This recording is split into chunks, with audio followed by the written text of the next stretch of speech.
क्या किसी कंपनी का डूब जाना बन सकता है कारण अगले ग्लोबल फाइनेंशियल क्राइसिस का?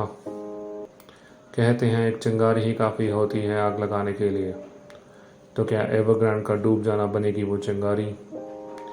देखते ही देखते एवरग्रांड के स्टॉक प्राइस 80% तक नीचे गिर गए और अब तो इसको हांगकांग स्टॉक एक्सचेंज से सस्पेंड कर दिया गया है ट्रेडिंग करने के लिए।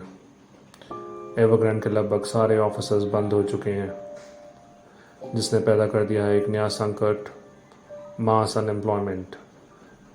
तकरीबन 2 लाख लोगों की नौकरी तक जा सकती है। एवरग्रांड की शुरुआत 1996 में हुई। एवरग्रांड का सबसे पहला ऑफिस गुआंगझो चाइना के अंदर ज़ू के थ्रू खोला गया।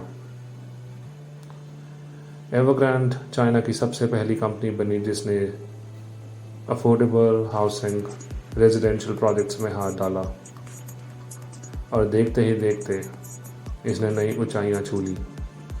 तकरीबन 1300 प्रोजेक्ट्स को इसने चाइना में टेक ओवर कर लिया।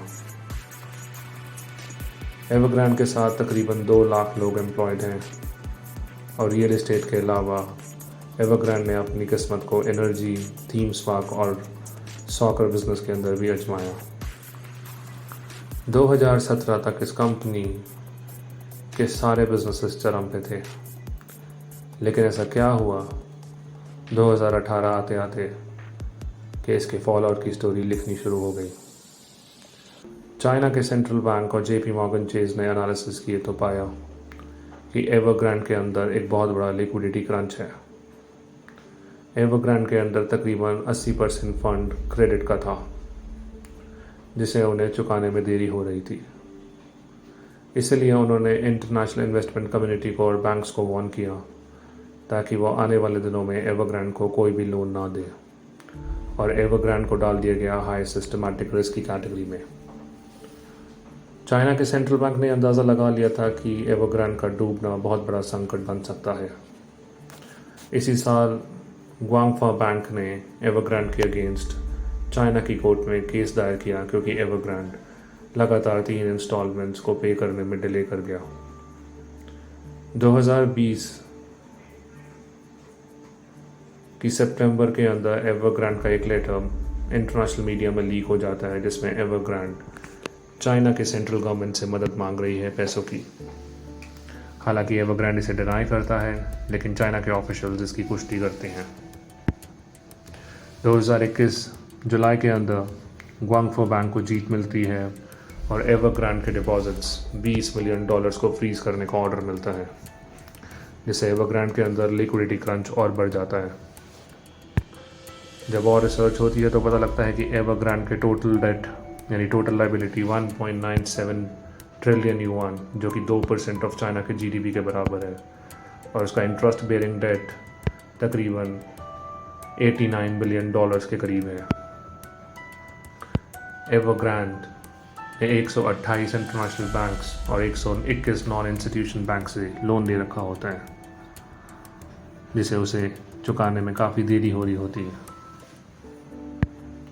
ये सारा अरेंजमेंट लोन सिंडिकेशन के थ्रू होता है। इतनी बड़ी रकम कोई एक बैंक लोन नहीं देता। बहुत सारे बैंक मिलके एक बैंक की ड्यूटी लगाते हैं कि वो रिस्पॉन्सिबिलिटी लेगा सारी लीगल ऑब्लिगेशंस और डॉक्यूमेंटेशन की। बैंक को कमी इनकम लोन देना है और उसे इंटरेस्ट से आए पैसे को प्रॉफिट्स में कन्वर्ट करना है।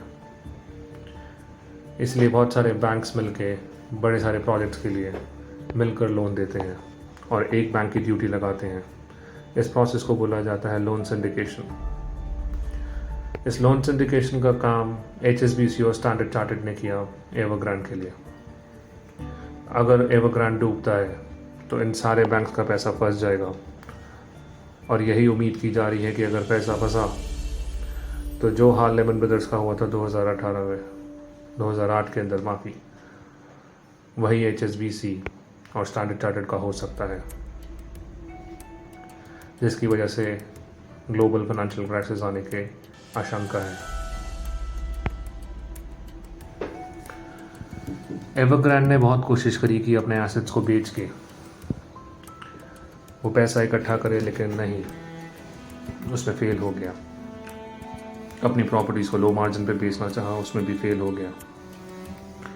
अब हालात ये हैं कि एवरग्रांड अपने एम्प्लॉयज़ और अपने कॉन्ट्रैक्टर्स को कह रहा है कि आप हमें लोन दीजिए, नहीं तो हम आपकी सैलरीज और बोनसेस पे नहीं करेंगे। एक कंपनी जो कभी चाइना की सबसे बड़ी रियल एस्टेट जाइंट मानी जाती थी, आज अपने एम्प्लॉयज़ के आगे हाथ फैला रही है कि वो उसे लोन दे और डूबने से बचाए। हमें लगता है कि गवर्नमेंट सपोर्ट ना मिलने की वजह से, बहुत भारी डेट होने की वजह से एवरग्रांड को शायद ही कोई कंपनी टेक ओवर करेगी। हम उम्मीद करते हैं कि चाइना का ये संकट जल्द से जल्द ठीक हो जाए ताकि अगला ग्लोबल फाइनेंशियल क्राइसिस ना हो। उम्मीद करते हैं आपको ये कंटेंट पसंद आया होगा। हमारे चैनल को सब्सक्राइब कीजिए, लाइक कीजिए। ग्रो आपी कंसल्टिंग। धन्यवाद।